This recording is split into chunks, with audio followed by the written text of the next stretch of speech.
Чем хочу показать, почему у нас сдох подшипник по оси Z. Вот у нас висит один, все вроде бы едет ровно, и подшипник не прикручен.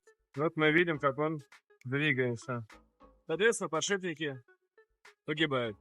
Косяк данного станка, не конкретно всех этих станков, а конкретно вот именно вот этого, в том, что посадка самого винта чуть-чуть больше, чем посадочное отверстие вот этих гаек. И должным образом его не растянуть между гайками. В базе у него идет пульт МК-105.